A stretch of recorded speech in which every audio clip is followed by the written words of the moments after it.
So guys, like I posted a few days ago about the UK government trying to ban Nigerians from bringing in their relatives and families through study visa. So it's no longer news that from 2024 January, Nigerians will no longer be allowed to bring in their family and relatives on a study visa, except on a PhD level, and that should be highly skilled study. So there has been a video circulating around the internet about a YouTuber which granted BBC an interview about Nigerians, the reason Nigerians relocate with their families and relatives to the UK while on a study visa. And this guy made everything worse by telling them that Nigerians necessarily doesn't come to the UK for a study, but just because they're looking for a way to move out from the country. There has been so many reactions following the guy's interview, and so many people reacted differently. So many people reacted that it wasn't right what he said, and he made everything worse. Now the UK has banned Nigerians from doing moving into the country with their relatives and families. So guys, I'm going to leave those video clips for you guys to watch, but before then, please, if you have not subscribed to my channel, please do that. I talk about visas, immigrations, sponsorships, and lifestyles in the UK as well. So whatever you feel you should know, whatever you feel like is necessary, and you find it interesting, subscribe, like, and share the video as well. And leave a comment in the comment section. Let me know what you think about this video. Let me know what you think about the guys' comments and the interview he granted, and so many other reactions. I'm gonna see you guys again. Overseas students bringing dependents to the UK. It will mean foreign postgraduate students can no longer bring family members with them unless they're studying on specific research programs. The announcement's been made 2 days before official statistics are expected to show net legal migration has hit a record 700,000 this year. Our home editor, Mark Easton, reports. Lights, a front room in the West Midlands, camera, a YouTuber helping Nigerians come to Britain, and action. Hi guys, welcome back to my YouTube channel. It's your boy E to the M. Among Emdee's hundreds of videos are guides on how to get a student visa to come to the UK. Because there's new information regarding the student route to the UK. Last year, a fifth of international student visas were issued to Nigerians, 120,000 people in total, half of them students, half their dependents. But Emdee believes many are actually coming not for a new qualification, so much as a new life. So the student thing, it's not like they need the degrees. They need the degree as an access route to come into the country. So a lot of these people get their priorities shifted real fast. So it's really about getting into the UK. Exactly. And it's then not about the education. Job, hopefully. It's not really about the education. Nigerians have a word for what's going on here. Japa, escape, doing whatever it takes to leave Nigeria and start a new life somewhere more prosperous. And Japa may explain why the Shropshire town of Telford, with its University of Wolverhampton student campus, now has more than 300 Nigerian residents. Read Out.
across like he was washing our dirty linen outside, right?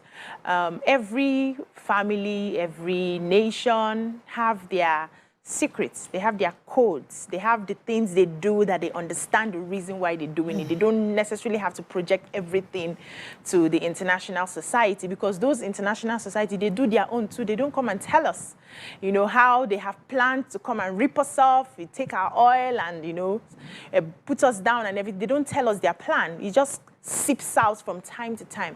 But if you go to a place like you have an interview in an international platform and you know the pain of your people, we have been lamenting that these people want to take out your ability to come in with dependence. It's something that is hurting Nigerians, and you understand the reasons why they are coming into a place like the UK to study and make a living.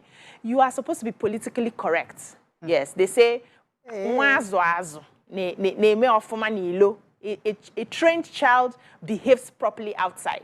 So you're supposed to understand. You understand where they're coming from. It's not for you to open your mouth wide and explain the reasons. Okay, let me pause you for a second. Let me come to Miriam. Yeah. Are we asking him to lie? No.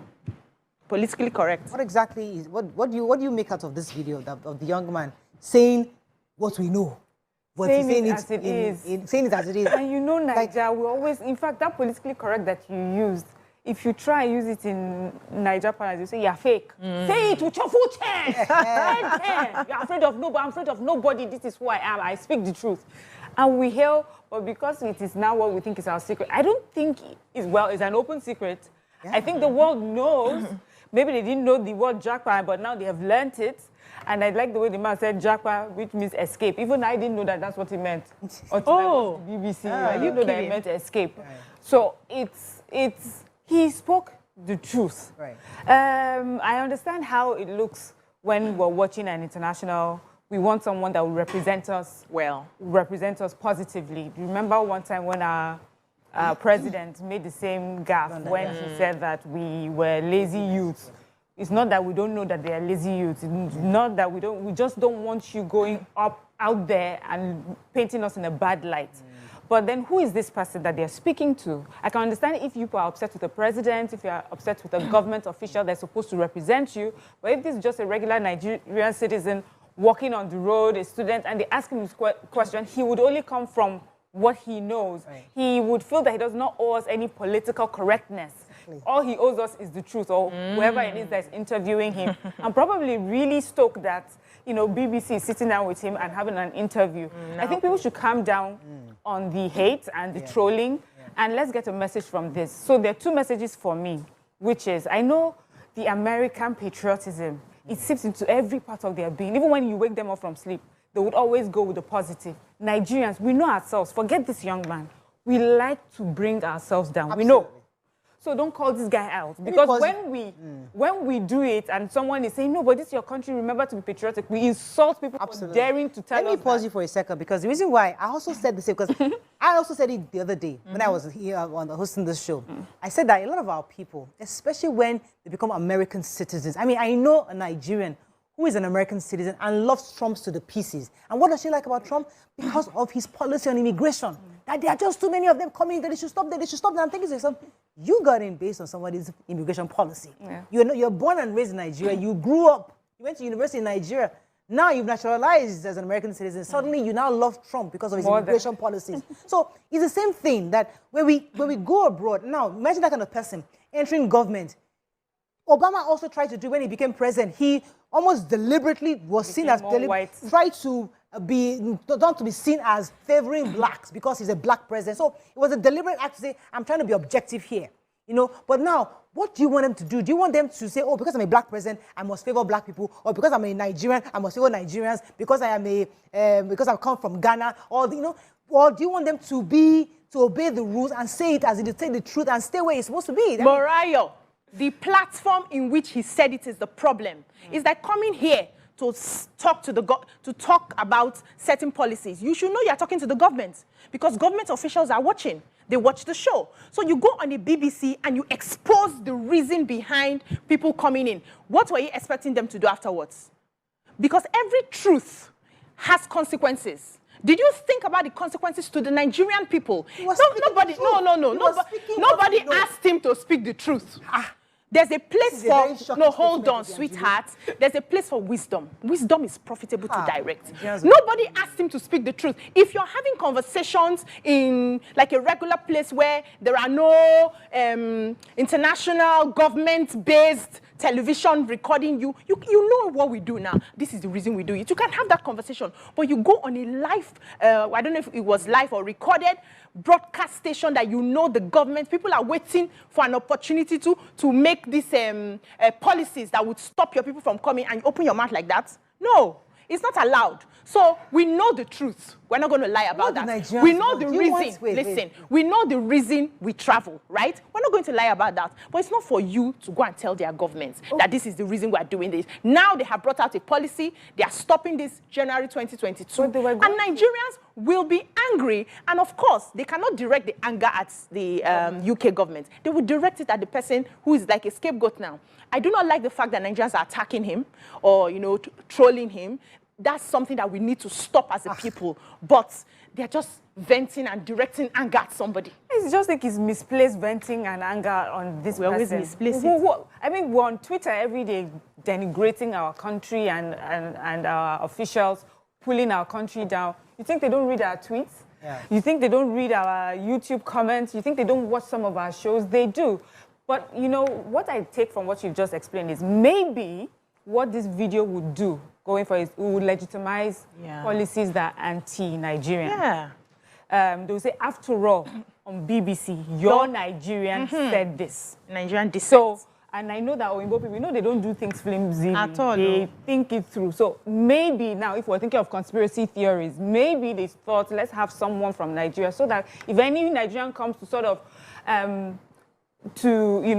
attack this policy, we can say, after all, there's was a your Nigerian. person. But he did not lie. Yes. Second, he did not do anything on Nigerian. Nigerians are known to say it as it is, and we hail people. But also even think for a second that it is this boy that is bringing information to the... No, they we know. We know. They know. They have the facts. They have the data. I know. You're not telling them something they don't. I know they know. We saw who's pulling who.